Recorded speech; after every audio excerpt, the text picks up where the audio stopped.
Hi, my name's Wayne Marshall. You might know me from the song G-Spot, your G-Spot, which was a 90s R&B hit. But my dealings with sound system goes way back. When I left school, or during school, I actually started to work on a sound called Jatubbies. Used to make a lot of dub plates for them, etc. Jatubbies is a dub sound, international. They play Europe, all over the place. And then my first job when I actually left school was working for a company called Music House. Music House cuts dub plates for many sound systems, Jashaka, Sir Coxsone, Saxon, Unity. That was the British sounds. Then you had Jamaican sounds like King Tubbies, King Jammies, and Black Cat. American sounds like Addis. We worked with producers such as Bunny Lee. Artists such as Nitty Gritty, Ninja Man, you name it. So that was almost like my introduction to sound systems, and then I released my own records. First one being with Jemmy Magic, which then became put me on the sound systems, actually singing for sounds like Saxon, Sir Coxsone, Unity, and resident at Jemmy Magic. So ended up kind of working with a lot of the sound systems, i.e. Sugar Minott Sound. He had a UK branch, Youth Man Promotion, and then went on to make this record, which hit the national charts. A song called Your G-Spot, which was an R&B hit. Still had the reggae vibe, and still was played in sound systems. That sound was actually broken in Jamaica by a sound called Stone Love. I did them the first special for on G-Spot was for Stone Love, and they helped break it in Jamaica, which helped become an international hit. So why is sound systems so important? Sound system is important because we didn't really have radio at the time. Radio wasn't playing street music, i.e. ghetto music, and especially risque music. The sound systems would break songs that people would never hear. Historically DJs would play songs that were that people knew, and now they just brought it to a wider audience. A sound system would play a record that just came hot out of the studio, and as long as it was a good tune, the public actually came to hear the original songs that were never played or never heard as dub plates. Do you think sound systems needs to come back, or do you think that's yesteryears now, left in nostalgia? Well, sound system is it's not. I don't think it's a thing that should have. Especially in the roots market, it hasn't gone away. It's growing. So I think we need to really adapt it, because especially in this time, you find that pirate radio station is kind of fragmented and has less power, and really not really great at breaking new records. Records where an artist has just come from a studio, the vibe is fresh. You find that radio DJs are they may play it, but they're less likely to really hype it up, and they might say something like, "Oh yeah, this is a British track," with some kind of, not really the spirit, the vibe behind it. Whereas a sound system, especially when it's got their name in it, which is a special, they'll play with energy, with hype, and excitement.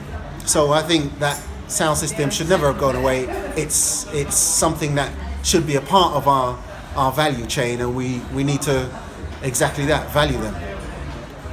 Okay, my name is Michael Fuller. I'm an industry lawyer and business consultant, and I'm basically coming from a sound system from the point of view as a fan, basically, because I kind of grew up in South London, so I would have been to all the local sound systems that were around at the time, and some of them are still going today.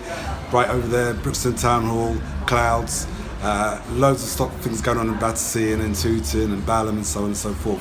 So I'm just coming at it from the perspective as a fan. So why are sound systems so important? Well, if it wasn't for sound systems, we wouldn't have reggae. And so that's every kind of new development that's happened has been started by sound systems. So the fact that the sound systems started off trying to produce their own music because of the lack of US R&B initially started. That's how kind of ska started. The fact that they were getting in the new type of soul from the Curtis Mayfield and Impressions, they said, let's make that. That's how Rocksteady started. Sound Systems was producing their own music. And they kind of started toasting, which has had a bigger legacy, as we know. I feel that it was the forerunner of rap. The Jamaicans that went over to New York created hip-hop, and that was the legacy of sound system from Jamaica. Sound system over here has also had a big legacy because lots of the sound systems, if you like, look like Coxsone, would have encouraged like working in the Lovers Rock field, was having their talent shows. So sound system seems to be at the cutting edge of where we are today as far as reggae music is concerned. Do you know if there's any big sound systems out there at the moment? There's loads that are still going, yeah, of course. Used to obviously still have Shaka, used to still have China One.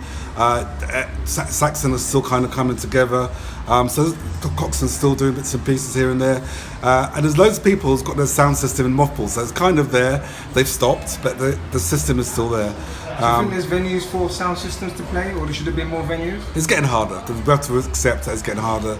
The noise situation, when we were younger, you would hear sounds from maybe 2 or 3 blocks away playing at a hall. Nowadays it's getting harder. But, you know, there are younger sound systems coming through all the time. It's getting harder. We have to accept that. But on a positive level, sound systems' contribution is what? Well, sound system is the lifeblood of reggae. That would be my statement. Without sound systems, we wouldn't have had Sky, we wouldn't have had Rocksteady, we wouldn't have had reggae. A sound system always adds, because the crowds, the reaction that sound systems get from playing their dub plates and their specials is there before any record label gets on top of it. So they're the ones who kind of create the vibe, and at some point down the line, the record label will say, okay, there's something going on here, we have to try and latch onto that. So that's the brilliance of sound systems. I am Gladdy Wax. I've been playing sound systems since I was 14. That's actually from the day I've landed in this country, England. In fact, I played before I came here. I was a disc jockey at my send-off party from Jamaica. So I came here with already an ability to spin records. I started my first sound with my older brother. He started it really. And I was right behind his feet because he's my elder brother, my mentor. In Birmingham, sound called Leisure Sound, His Majesty's Leisure Sound. And that ran on. We were resident in youth clubs in Birmingham, good record collection. We inspired many sounds to come after us because youngsters in those days in Birmingham, they heard music, but they weren't hearing it straight from Jamaica like the way we did it, because the minute we landed in this country, we started importing records from Jamaica because it was our fun thing. And we started playing out weddings. Like I said, resident in a youth club, Canterbury Youth Club in Birmingham, for some 6 years. And that's a lot of playing, which means a lot of youth came up listening to us, like as an household name, Leisure Sound. And there were eventually 4 brothers of us, but started by my eldest brother, and I was second in command. And then I moved to London to do some singing, because there was a singing competition in Birmingham, which I came second, but the contract was, there was a contract for a singing, the prize was a singing contract in London. And it's the same competition, talent competition, that Steel Pulse won the group. They won for the group, I did for the male single. And so the same day Steel Pulse was making their first record, I was making my first record. But sound system was always at my heart, or just music generally. Anyway, I moved to London to progress the singing, which didn't go quite well, not because I couldn't sing, but the ins and outs of working with other people, other musicians, the finance to finance expensive studios, the timing, the lack of knowledge of the runnings in London. But I was actually invited here by Dennis Bovell, because he heard me sing in the competition, and he said, whoop, if you were in London, you would make it, you know. So that's why I came to London on that invitation, hitchhiked. But that's my story. The sound system story is, after being in London for a while, people started messing around with pirate radio. And I went on to pirate radio and started playing music. And it was like an instant landslide. People saying, who is that man that play all them old music? Because I've always have this nostalgia thing. I like the old Jamaican ska, American rhythm and blues. Even though people who were listening and congratulating me for doing it, they were much older than me, wondering, how come you know to do this? But I've always known to do it. I was born listening to music.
the sound, I left the sound in Birmingham, obviously, to progress to singing or pursue a singing career because I was encouraged so to do.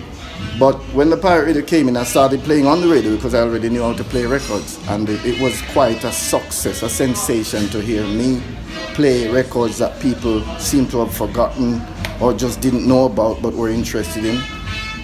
So that brought me back to the sound system because people were asking, where do you play? We want to come when you play. And I rebuilt the sound in London because my brothers had given up on it anyway, because my brother's really a technician, engineer. He just built the sound as a hobby, something we liked in the family. We liked music. And that's how I started playing Gladdy Wax Sound System, because that was my radio name on the DJ, Gladdy Wax. So the sound, people was in demand, where you playing? So I built the sound. I only wanted to do something small, but it went wrong. And I raised the tempo and realized I ended up with something much bigger than I really wanted to do. I just wanted something enough to play for people, you know, small audience or something like that. But it ended up real big because it's nice, so I kept expanding on it. I enjoyed it. And only to realize that that was really what I'm supposed to be doing, playing a sound. Because the way I was attracted to it and the vibes I get from it, I feel like, yeah, this is what you must do.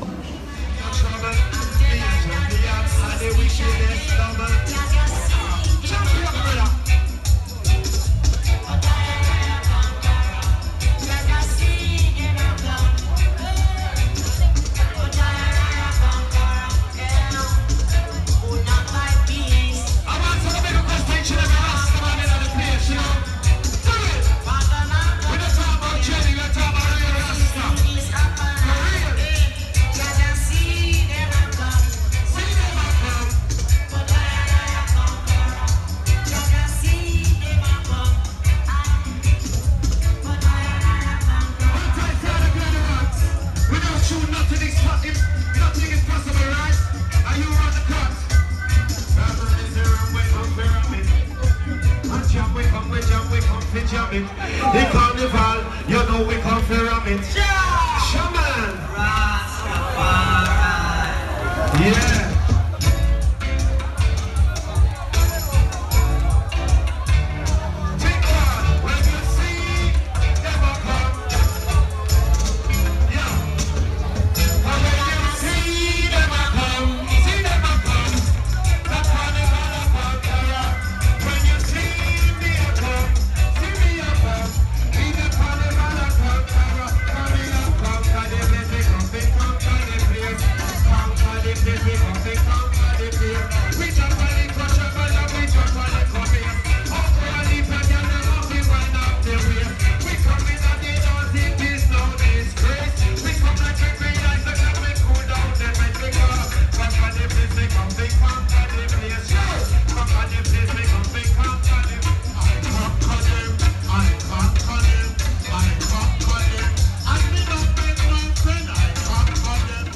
So I built it and keep it. That was like 1987, 88. I was looking for places to play because I was still a newcomer to London. I only lived in London since 1981. And I was advised to join the BASS, B-A-S-S, the British Association of Sound Systems, which is a part of the Notting Hill Carnival, one of the disciplines. So I joined BASS and realized I could play a carnival every year. So I started getting a post there. In fact, firstly, I played on the floats, first 2 years, for other people, just letting them use the sound system. But then I realized I want to play, so I applied for a spot, and I got one.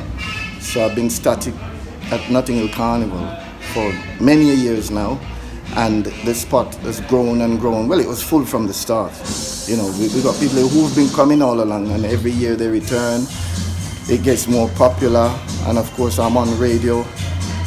Apart from pirate radio, I've done stints on the BBC in London, BBC Radio London. I've done a show on there, or two, and BBC BRMB Birmingham as well.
sound system so important? Why is it important? It's important because of its origins. It was the savior of music being made by, mainly when it started, Jamaicans. You know, Jamaicans, Africans in Jamaica, they were making their music, and the radio in Jamaica was playing only music from abroad, America, or even England, and not much what the local people were playing, the real sounds, you know, the flavor, the African sounds. So people learned to make their own disco or sound system to play their own music. And the tradition has kept on and go on for years and years, come to this. So it's very important. Without it, there's a lot of black music that would be lost. A lot of Jamaican music would be lost. You know, and that's a tragedy, really. That would be a tragedy. There's still a lot that's been lost. What's the future for sound systems? What would you like to see? I don't know, I'd carry it forever. I don't know what I'd like to see. I'd like to see just playing. I'd like to be just playing forever.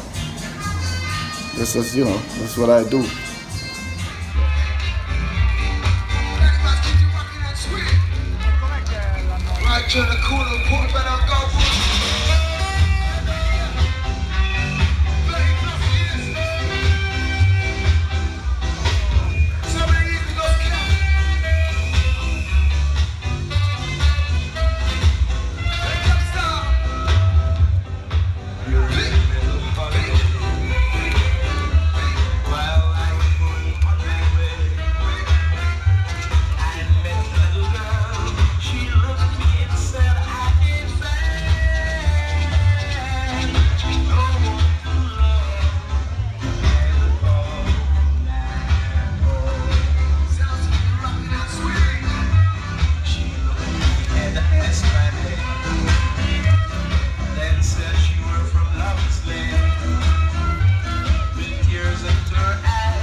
Gladdy Wax in the controls. Gladdy Wax going one next time.